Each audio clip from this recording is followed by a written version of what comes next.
台南市政府积极打造地势相关活化地方经济，今年辅导后壁盐水以及新营山相关共同推出行销计划，得到经济部的补助。那我们跟这一次主要是经过商圈的营造计划，我们跟经济部中小企业处来提出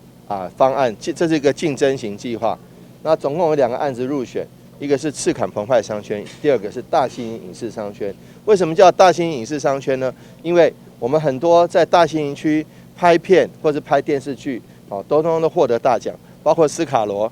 包括《淑女养成记》第2集，还有包括我们岸内糖厂的这个影视园区都有很多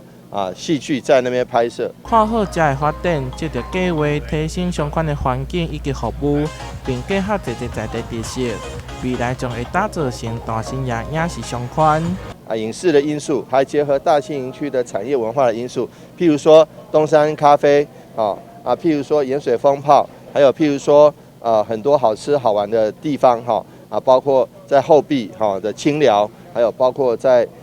这个白河甚至在柳营的牛奶最近也是柳营牛奶节，所以呢，我想吃的、喝的、玩的、逛的、文化的、产业的，甚至于大家想要走走逛逛的地方，通通都适合来到大兴影视